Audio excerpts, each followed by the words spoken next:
Hey guys, welcome back to Kiwi Classics.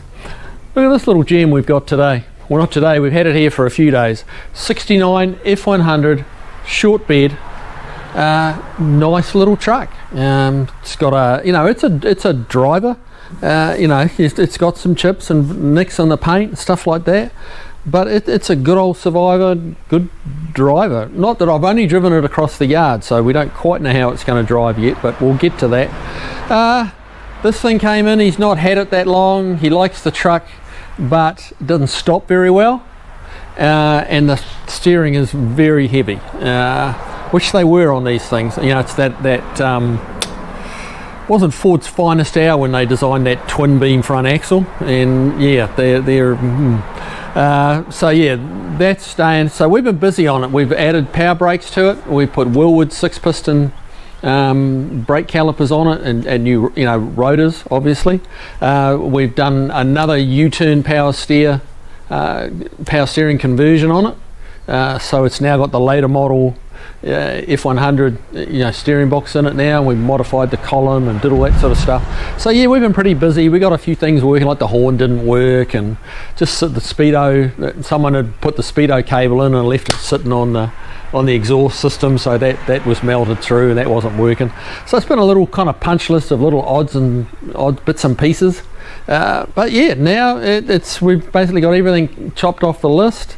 So yeah, let's come take a look at the inside of it. It's nice inside.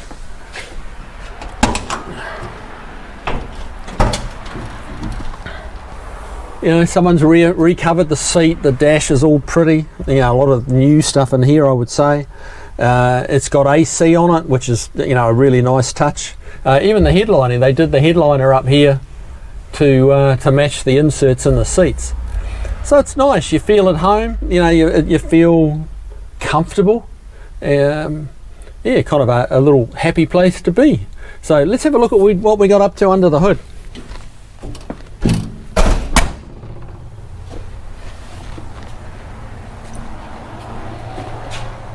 So yeah, 302 and auto. It appears to be an AOD.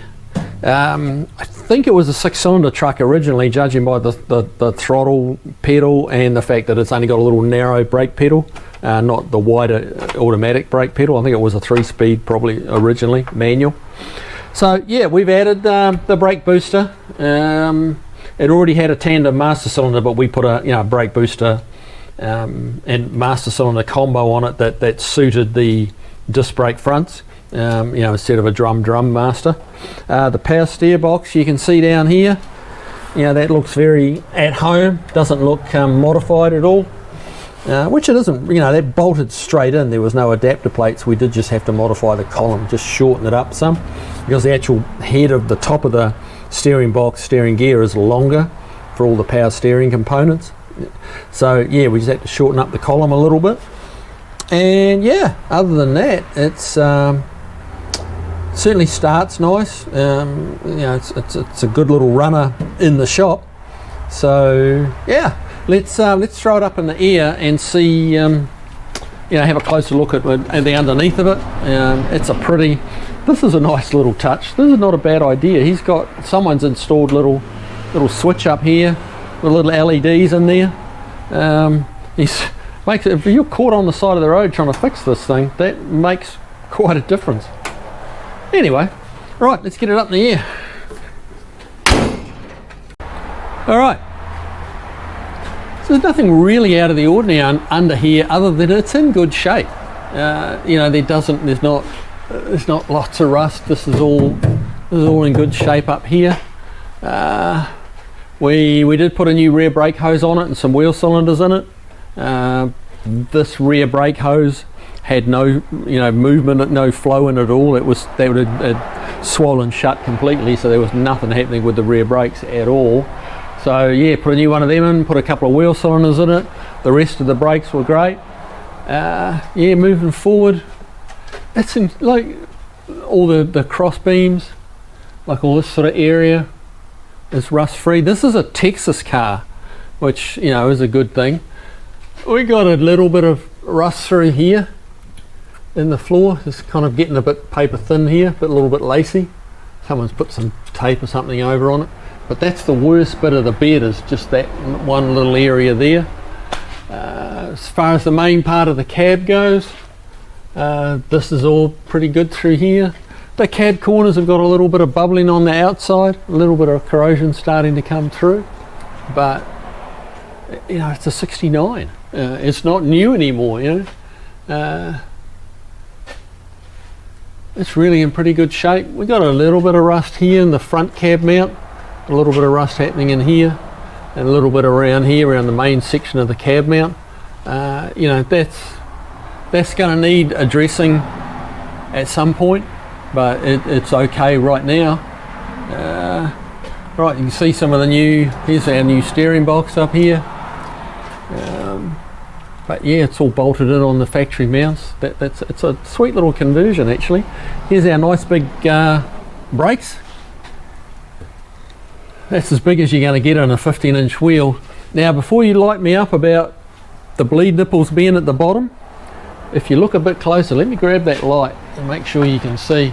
Last time we had a car on the rack with Woolworths on it, a number of you, you know, commented and say, that's never going to work, the bleed nipple's at the bottom. Well, if you look, there's another bleed nipple up here. The whole concept, what Will would do is, that is a left or a right caliper. It doesn't matter. If you have just a bleed nipple at the top, then you need a right, that makes it a left-hand caliper, and the other side you need a different, you know, a different caliper with a different part number, twice as much stock to carry. This way, that caliper will fit left or right. When it goes to the right side, it just spins over, just rolls over, and that bleed nipple becomes the top one. Obviously, when you're bleeding them, you just ignore the bottom one, then you bleed it from the top. So the calipers aren't on upside down, guys. They are done correctly, and we've got a nice solid pedal. There's no air in it. But yeah, so this is a sweet little conversion. We got, you know, the steel lines on it now, the braided steel lines, and yeah, the 302's looking quite at home there. Sort of nothing really, you know, there's nothing outrageous about the truck, 302 auto, but you know, for something to drive regularly, which is what he's planning on doing, this should be like a good option. It's a pretty solid truck. Yeah, some of these you see, you know, there's a lot of rust in some of the areas up here. This is good. It's a pretty dry, you know, okay, it arrived in Tennessee from Texas, but that doesn't mean it's always been a Texas car. But it's never, I don't think it's seen a lot of salt. I can't say never, but I don't think it's seen a lot of salt. So yeah, and this is a trusty twin I-beam. A lot of you will be familiar with that, but it was Ford's effort to make it a little bit better than a you know, solid I-beam. When they have the twin I-beams, you've got a pivot point here, like this is the right hand.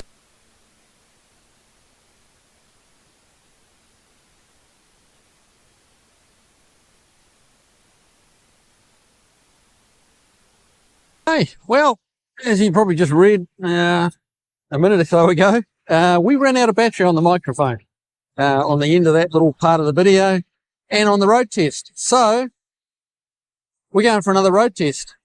Give you a quick look at this truck from the outside. It's on fast idle at the moment. Just to try and give you a bit under the shadows, but just a pretty truck, you know, with the short wheelbase. It's pretty nice. So I'm going to try and get this thing, suck it to the windshield. So we don't have Steve this afternoon. Oh, that's better. Right. I mean, you should be able to hear me because the mics are all charged up, as there should be. And yeah. So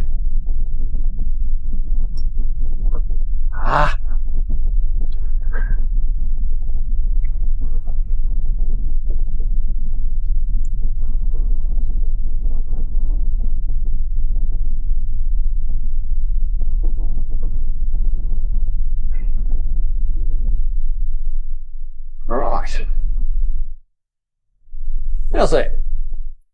That's not a bad view. You can't see me, but you know, that's not the end of the world, is it? All right. Well, obviously we've already been for a test drive in it, so there's no real big surprises going on for me anyway. But the power steering's working really well. It's nice and light. You can just spin the wheel, you know, with the palm of your hand. So it's nice. We've got the AC blowing. Now, I didn't do the AC, but the truck came with AC, which is nice. I mean, it's got the three... I think the three key things that, you know, a good hot rod that you drive regularly need, and that's power steering, some good healthy brakes, and AC.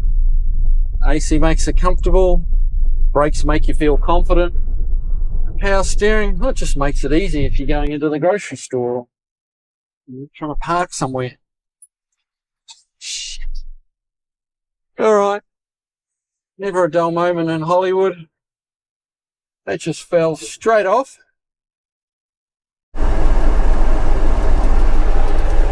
Okay, we're back. Oh dear. This video is having its trials and tribulations, isn't it? But here we go, we're going again. Stuck to the windshield. Hopefully it's going to stay there. Good job it wasn't on the outside, right? You see these guys stick the cameras up on the roof and it's like, ooh. But anyway, back to the truck. This thing drives nice, man. It's smooth to drive. Pushing, you can't see the kind of my input into the steering, but it's pretty responsive.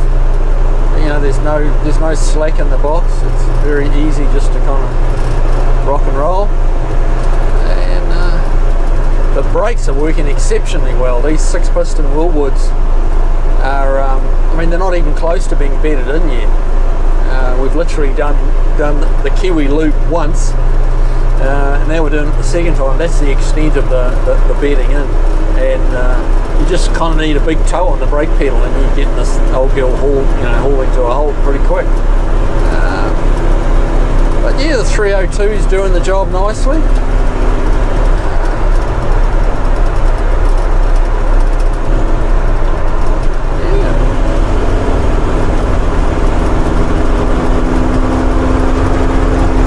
Plenty of power.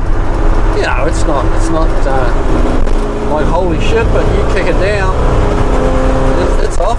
You know, it's I think it might have a shift kit in it. It shifts pretty positively, which is kind of nice.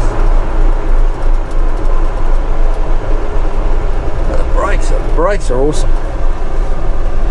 And yeah, real easy to steer. The old wheel doesn't rattle too much.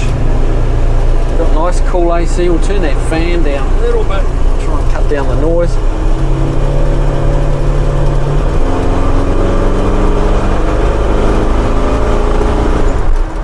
Yeah, this truck goes well. Goes well. So, all in all, going to call this a win. Brakes are working awesome. Steering's working great. Even got the steering wheel on straight, which is nice. Not going to have to, you know, that was my eyeball it, get the steering wheel on straight, and we nailed it, so that's good. So yeah, call this a win. Take it back to the shop, park her up, and customer can come get it. Now, one thing that I'd kind of been reserving in my comments was that the guys just recently purchased this, and it came from Streetside Classics. Now most of you that will follow the channel will know I've had dealings with Streetside before, and I gotta say, this is a good truck. This is a good truck. You're just not gonna have any, it's not fault free by any means.